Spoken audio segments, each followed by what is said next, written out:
Two people, same age, same country, completely different futures. Both are 40 years old. The first makes $220,000 a year. Corner office, luxury apartment downtown, brand new SUV in the garage, vacations that look impressive on Instagram. He feels successful because by almost every visible metric he is. The second makes $115,000 a year, owns a modest home in a quiet neighborhood, drives a 5-year-old car, maxes out retirement accounts, owns a small rental property that quietly deposits cash into his account every month. Now here's the part nobody expects. The first person is in the top 10% by income. The second person is in the top 10% by net worth. They are not the same person. And if you looked at their lives from the outside, you'd probably guess wrong. The high earner looks rich. The asset owner is rich. One has speed. The other has elevation. One has cash flow. The other has leverage. This is the confusion that traps millions of people, especially by 30, 40, and 50. We've been taught to chase income milestones, 6 figures by 30, director by 40, peak earning years by 50. But income is a temporary measurement. It resets every January. It disappears if you stop working. It depends on your time, your energy, your health. Net worth is different. Net worth is cumulative. Net worth is structural. Net worth is what remains after the spending stops. And here's the uncomfortable truth. Most people obsess over how much they make. Almost no one tracks how much they own. They celebrate raises. They ignore balance sheets. They measure success by paycheck size. But the real game, the one that determines freedom, is measured by net worth. By age 30, by age 40, by age 50. Because at each of those ages, the gap between income and wealth gets wider. And if you're climbing the wrong ladder, you don't realize it until you're halfway up. Most people think they're winning because their income is rising, but they're looking at the wrong scoreboard. Let me give you a framework that makes this painfully clear. I call it the financial altitude problem. Imagine your financial life is a plane. Income is speed. Net worth is altitude. Speed feels powerful. When your income increases, you feel momentum, you feel progress, you feel like you're moving somewhere important. But speed alone doesn't keep you safe. You can be flying 600 miles per hour and still be 200 feet above the ground. And if something goes wrong, job loss, recession, health issue, industry shift, speed won't save you. Altitude will. Altitude gives you margin. Altitude gives you time. Altitude gives you options. A pilot doesn't panic when turbulence hits at 35,000 feet, but turbulence at 500 feet is a crisis. That's the difference between income and net worth. Income is how fast you're moving right now. Net worth is how high you've climbed over time. And here's where most people get trapped. They focus obsessively on increasing speed, bigger salary, better bonus, higher hourly rate, next promotion. But they forget to climb. They upgrade apartments, they upgrade cars, they upgrade lifestyles. Their speed increases, their altitude barely moves. So by 30, they're flying fast but low. By 40, they're flying even faster, still low. By 50, they're exhausted and still dependent on speed to stay in the air, because without altitude, you can never slow down. Net worth is altitude because it represents stored progress. It's the accumulation of every disciplined decision you made when nobody was watching. Every dollar converted into ownership instead of consumption. Every year you climbed instead of just accelerated. Speed impresses people. Altitude protects you. Speed is visible. Altitude is structural. And the dangerous part? From the ground, both planes look the same. You can't tell who's cruising at 35,000 feet and who's barely above the runway. That's why income is such a misleading signal. It tells you how fast someone is moving. It tells you nothing about how high they've climbed. And when we talk about the net worth you need by 30, 40, and 50 to be in the top 10%, what we're really talking about is this: how much altitude have you built? Because the older you get, the more altitude matters. Speed is temporary. Altitude is freedom. Now, let's define the target. What does it actually mean to be in the top 10% by net worth? It does not mean you feel rich. It does not mean you live in a mansion. It does not mean you never worry about money. It means that if you lined up every household in your age group, from lowest net worth to highest, including debt, you are ahead of 90% of them. That's it. It's a percentile ranking, not a vibe, not a lifestyle, a position. And here's why age matters more than people realize. A 65-year-old and a 30-year-old should not have the same net worth. Time is the multiplier. The longer you've been alive, the longer your money has had to compound. If you compare yourself to the national average net worth, you're comparing yourself to a country full of 60-year-olds who've been investing for 40 years. Of course, the number looks huge. Averages are misleading because wealth is heavily skewed upward by older households and a small number of ultra-wealthy outliers. Percentiles correct for that. Percentiles answer a better question: how am I doing relative to people my age? Because being worth $500,000 at 30 is extraordinary. Being worth $500,000 at 60 is normal. Same number, completely different meaning. So let's climb this ladder properly. We'll start at 30. To be in the top 10% of net worth at age 30, you need roughly $250,000 to $300,000 in net worth. Pause there. Not income, net worth. That includes investments, retirement accounts, equity in a home, minus deaths. For most 30-year-olds, that number feels almost fictional, because the median net worth at 30 is dramatically lower. Many people are still climbing out of student loans. Many are just hitting their first real salary. Which is exactly why hitting top 10% that early requires something different: early investing, high savings rates, or some form of equity growth, not just a decent paycheck. Now let's climb to 40. At age 40, the bar moves significantly. To be in the top 10% by net worth at 40, you're looking at approximately $900,000 to $1 million. Notice what just happened. The requirement didn't double, it more than tripled. That's compounding at work. This is where altitude starts separating people dramatically. Because by 40, it's no longer about starting, it's about whether you've been climbing for a decade already. If you waited until 35 to begin building assets seriously, you're now racing against math. Now let's climb to 50. At age 50, to be in the top 10%, you're typically looking at around $2 to $2.5 million in net worth. Again, the jump is not linear, it accelerates. This is what most people underestimate.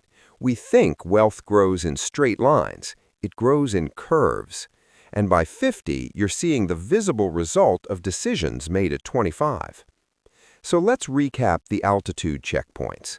By 30, around $250,000 plus. By 40, around $1 million. By 50, around $2+ million. Those are not arbitrary numbers. They represent the top 10% within each age bracket, not retirees, not billionaires, not your uncle who sold his company, your peers. And here's the real tension. Most people focus on hitting certain income numbers by those ages. Very few reverse engineer what net worth is required. But income is speed. Net worth is altitude. And these benchmarks tell you how high you actually are. Let's zoom in on 30. To be in the top 10% of net worth at age 30, you're looking at roughly $250,000 to $300,000. That's the first real altitude checkpoint.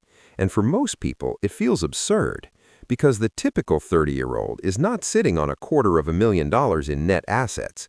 Many are still carrying student loans. Many just started earning real money 3 or 4 years ago. Some are finally upgrading from roommates to living alone. So how does that gap happen? It's not usually a lack of intelligence, it's timing and behavior. Your 20s are financially dangerous in a very specific way. You go from being broke to finally making real money, and it feels like oxygen after years underwater. You land your first $80,000 or $100,000 job, then maybe $120,000. For the first time in your life, you can afford things without panic. And that's where the trap opens. The nicer apartment because I've earned it. The new car lease because I can finally afford it. The upgraded furniture. The better vacations. The daily convenience spending that didn't exist when you were broke. Individually, none of it is insane. Collectively, it erases your compounding window. Let me give you two versions of the same 30-year-old. The first one, call him the consultant.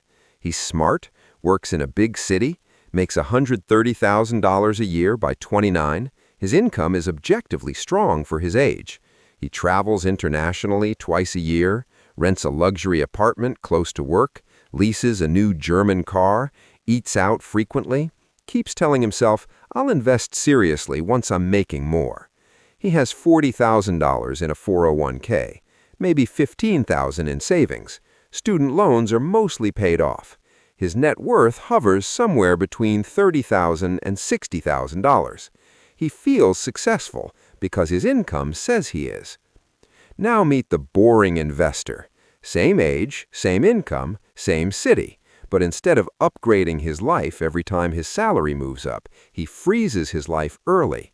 He lives in a solid but unremarkable apartment, drives a used car he bought in cash, automates 20 to 30% of his income into retirement accounts and index funds, invests bonuses instead of spending them. By 30, he has $180,000 in investment accounts, $60,000 in retirement funds, $40,000 in cash and other assets. His net worth is pushing $280,000, top 10%. From the outside, the consultant looks richer. Inside the numbers, the boring investor is climbing. And here's the psychological layer most people miss. At 30, the pressure is not to build wealth, it's to signal progress. You want your friends to see that you're doing well. You want your parents to know their investment paid off. You want your social circle to recognize that you've made it. But signaling is expensive. Every visible upgrade delays invisible compounding. The brutal truth? The money you invest at 25 is exponentially more powerful than the money you invest at 35. At 7% annual growth, $50,000 invested at 25 becomes nearly $400,000 by 55. The same $50,000 invested at 35 becomes about $200,000. 10 years cut the outcome in half. That's why the 30 benchmark matters so much. Not because $250,000 is magical, but because if you've built real altitude by 30, compounding starts working for you instead of against you. If you haven't, you're not doomed, but you are behind the curve, and the curve gets steeper from here. Now we hit 40. To be in the top 10% by net worth at age 40, you're looking at roughly $900,000 to $1 million.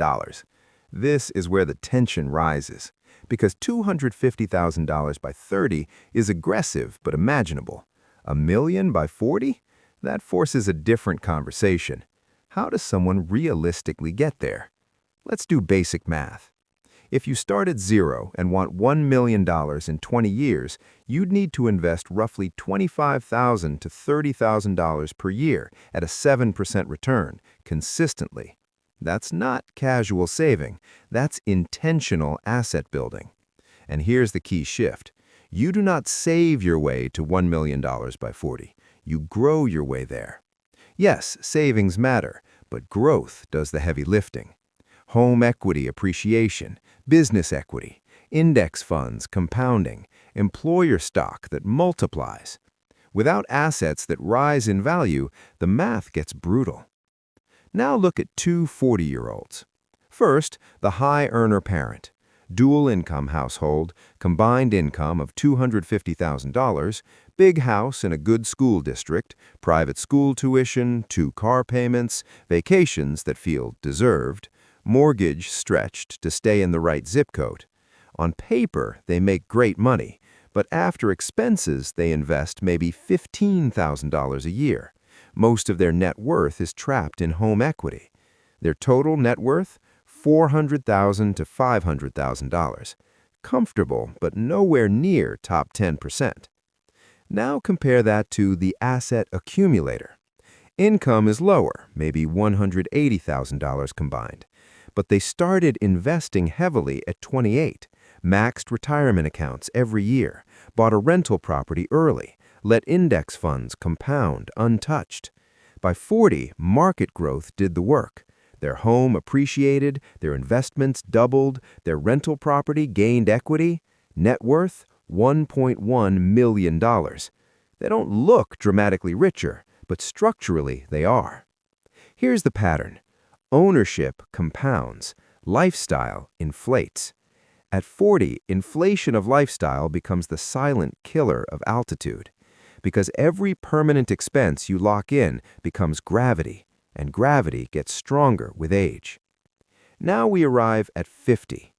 To be in the top 10% by net worth at age 50, you're typically looking at $2 to $2.5 million.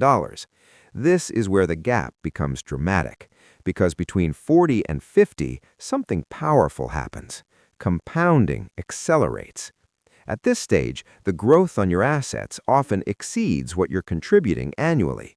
Your portfolio might grow $150,000 in a year without you adding much at all. That only happens if you built altitude early. Most people who are top 10% at 50 didn't suddenly get disciplined at 47.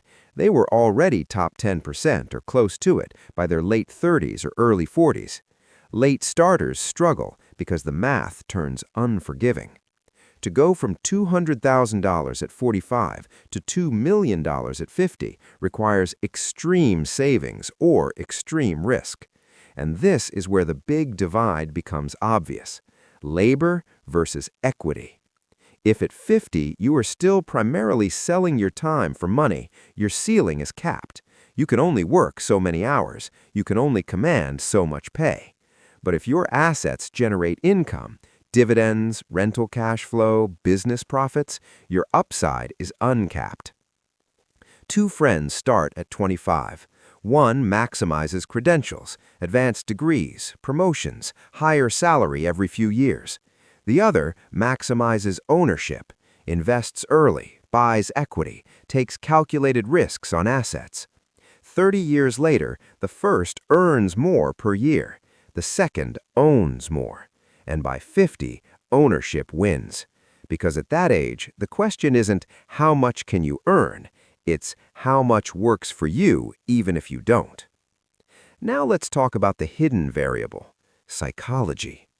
Most people don't fall behind because they're incapable. They fall behind because they believe they can catch up later. I'll invest seriously once I'm making more. I'll focus on net worth after this promotion. I'll clean it up in my 40s. That's the illusion. Time feels abundant at 28. It feels negotiable at 35. It feels hostile at 45.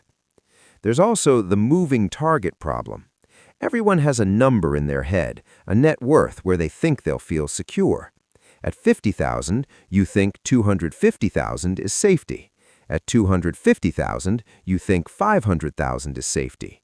The number keeps shifting, so you never feel urgency early and you never feel satisfied later. Add to that age-based denial. Most 35-year-olds can tell you their exact salary. Very few can tell you their exact net worth, because income is flattering, net worth is confrontational. High income creates false security. It feels like progress, even when your balance sheet says otherwise. And here's the escalation insight. The later you start, the more extreme your required risk becomes. If you begin investing seriously at 25, time does the heavy lifting. If you begin at 45, you either need massive contributions or aggressive bets. Delay forces risk. Early discipline buys stability, and that difference compounds just as powerfully as money does. Now zoom out. This isn't just personal behavior, it's structure. Asset owners are advantaged by design. Earned income, salary, bonuses, commissions, is taxed heavily and immediately. It flows in, gets taxed, and what's left is yours to manage. Capital growth is different. Long-term capital gains are typically taxed at lower rates. Appreciation isn't taxed until you sell. Rental income can be offset with deductions. Businesses get write-offs that employees don't. This isn't political, it's mechanical. The system incentivizes ownership. It rewards capital formation. It encourages investment. It favors those who build or buy assets. If you only sell time, you're playing the most taxed, most linear version of the game. If you own equity, you're playing a compounding version. The rules aren't hidden, they're public. Most people just never read them. Now here's the jump most people underestimate. Going from top 10% to top 1% by 50 is not a savings story, it's a leverage story. Top 10% at 50 might be $2 to $3 million. Top 1%, that's $10 million or more.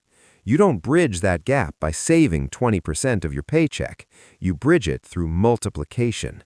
Business equity that scales, concentrated stock that explodes in value. Real estate purchased with leverage. Early-stage bets that 5x or 10x.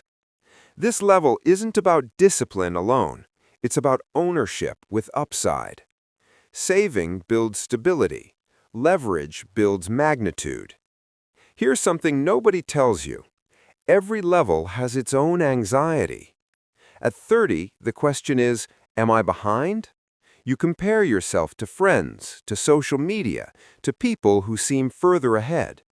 The fear is falling behind before the race even feels real. At 40, the question shifts. Did I miss my window? Now the math is louder. You start calculating. You realize compounding needed time, and time is no longer abundant. At 50, the question becomes heavier. Is it too late? Retirement stops being theoretical. The runway looks shorter.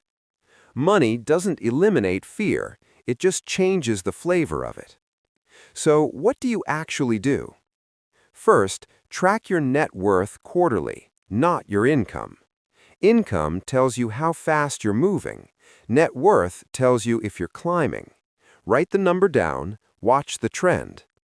Second, convert raises into asset acceleration. When your income increases, don't upgrade your life at the same speed. Aim to invest at least 50% of every raise. Let lifestyle grow slowly. Let assets grow aggressively.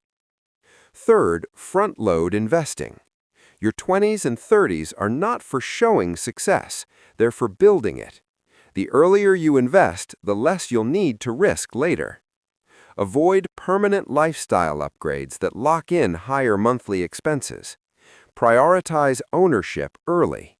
Index funds, real estate, business equity. Simple rule.